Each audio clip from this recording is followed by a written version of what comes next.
नमस्कार जय जगन्नाथ। महाप्रभु जगन्नाथ केवल ओडिशार ठाकुर नुहंती कि भारतर नुहे, से होउछंती सारा जगतर ठाकुर। शैव, गणपत्य, शाक्त, जैन, बुद्ध, शबर, वैष्णव समस्ते कहते जगन्नाथ हेउछंती आमर ठाकुर। महाप्रभु जगन्नाथंकर जने मुस्लिम भक्त भी थिले, जे कि महाप्रभुंकर अति प्रियरु प्रियतर थिले। महाप्रभु जाति अजाति देखंतिनी, से देखंती भलो पाइबा। ए कथा हेउची से समयर जेबे 1607 ख्रीष्टाब्दरे तत्कालीन बिहार सुबेदार थिले लाल बेग। लाल बेग मुगल सम्राट जहांगीर को एकांत अनुगत थिले। एही समयरे लाल बेग मुगल सेना सह पुरी जगन्नाथ मंदिर आक्रमण करने जाउथिले। सही समय दांड मुकुंदपुर ग्राम रास्ता पार्श्वरे थिबा बड़ पोखरी जड़े बाल्य विधवा ब्राह्मण युवती ललिता स्नान करुथिले।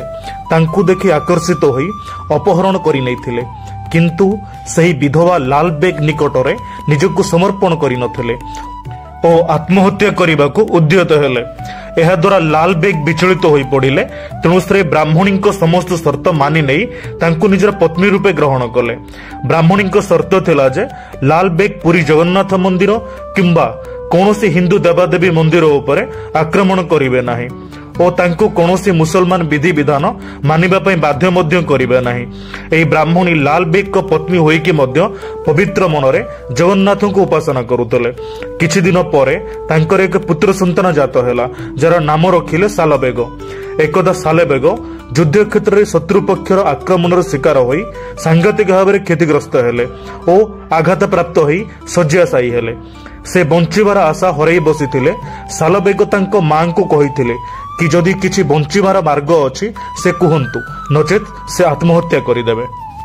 एकथा सुनिबा परे सालबेगंको मां तांको ईश्वर विश्वासी हेबाकू उपदेश देइथिले ओ पुराणर ध्रुव कथा ओ कृष्णक बाल्यलीला सुनाइथिले। एहा सालबेगंको मनरे हिंदू देवादेवींक प्रति भक्तिभाव जागृत करिथिला, किंतु एथिरे तांको देह भलो होई नथिला। मां तांको कृष्ण नाम जप करिबा पई उपदेश देले। तेणु सालबेग वृंदावन बाग ठारे 3 दिन 3 राति कृष्ण नाम जाप कले। एहा परे भगवान को कृपारु तांको देह सुस्थ होई गला। परे वृंदावन बाग्र नाम बैशिंगा होइछे। एहा परे सालबेग ओ तांको मां पुरी आसले महाप्रभु जगन्नाथंको दर्शन करिबा पई, हेले सेठरे पंडा परिहारी माने सेमानकु भीतरकु प्रवेश करिबाकू देले नाही। महाप्रभु जगन्नाथंक विरह भक्तर भक्ति कुकला द्विगुणित। सालबेग तांक कवितारे स्पष्ट करिथिले जे पिता मो मोगल माता मो ब्राह्मणी, एकुळे जन्मिली हिंदू नछुए मो पाणी। सालबेगंक मनरे महाप्रभु जगन्नाथंक दर्शन निमंते प्रबल अभिलाषा थिबा सत्वे भी से सेथुरु होइथिले वंचित। से मांक सह बालेश्वर जाई दामोदरपुर श्यामसुंदरपुर मंदिर निकटरे बास करिथिले। एहा परे सालबेग जशवंत दासंक शिष्यत्व ग्रहण करिथिले। एहा सुदर्शन दास को रचित जशवंत दास को 84 आज्ञा ग्रंथरे उल्लेख अछि। रामदासंक दाढ़्यता भक्ति रे 1622 रु 1647 ख्रीष्टाब्द मध्यरे सालबेग भजन जणान रचना करिथिबा कथा उल्लेख होइछे। नागा सन्यासी माने मोगल को पुरी आक्रमण समय रे श्रीमंदिर सुरक्षा निमंते निज प्राणाहुति देइथिले। सेवायत माने महाप्रभु को अनिष्ट न हेबा पई श्रीमंदिर पछपटे लुचाई नहीं महाप्रभु को चिलिकार गोपन आश्रय स्थली रे लुचाई रखिथिले। एही घटनार किछि दिन परे बंगरे युद्ध होइतिला। बंग अभिमुखे यात्रा समय रे लाल बेग को कलिकता ठारे मृत्यु होइतिला। एहा परे लाल बेग को संपर्कीय माने सालबेग ओ तांको मां को घरु तोड़ी देइथिले ओ सालबेग ओ तांको मां दक्षिण आड़े चली जाइथिले। एहार 1 वर्ष परे सालबेग रथयात्रा रे महाप्रभु को दर्शन करिया पई इच्छा करिथिले। तत्कालीन समय रे यातायातर सुविधा न थाए। भक्त सालबेगं को रथयात्रा पहुंचवाकू विलंब हेबारु महाप्रभु जगन्नाथ बड़दाण्डरे अटकी गले और शत चेष्टा परे मध्य नंदीघोष गड़िला नहीं। सालबेग बड़दाण्डरे पहुंची रथे विराजित महाप्रभु को दर्शन करिबा परे रथ गड़िथिला। सालबेग महाप्रभुंकर एपरी एक बड़ भक्त थिले जे तांको परलोक परे पुरी बड़दाण्डरे बड़गंडी ठारे तांकर समाधिपीठ तयारी होइछि।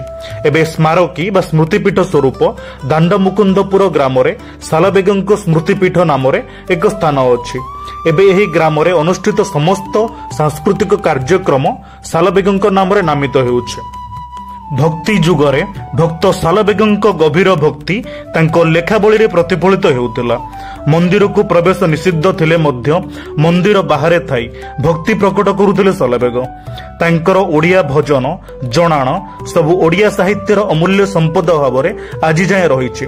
तांकर रचित आहे नील शैल प्रबल मत बारण ओडिया भक्ति संगीत रे एक स्वतंत्र स्थान अधिकार करी आज जाए रेडियो टीवी भक्ति संगीत आसर सबुठारे सुनिबाकु मिलिथाय।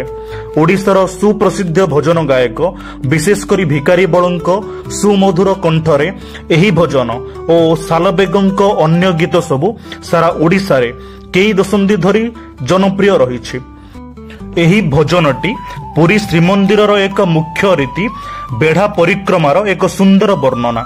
एही भजनर श्रीमंदिर उपरे मुसलमान आक्रमण सेमानक द्वारा बारंबार श्रीमंदिर लुटिबा और मंदिर अपवित्र करिबा पई आक्रमण मुख्य देउलरू भगवान को रक्षा करिबाकू स्थानांतर करिबा परी श्रीमंदिर ऐतिहासिक घटनावलीर विषाद वर्णना मध्य भक्त सालबेग खूब आवेग सहित एथिरे संयोग करिसंती।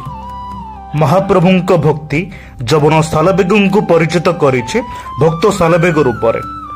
आजिर कथा को एटी विराम देउछि एही प्रतिश्रुति सहित कि मु पुणी फेरिबी महाप्रभु जगन्नाथंका आउ किछि कथावस्तु को नेकी। नमस्कार, जय जगन्नाथ।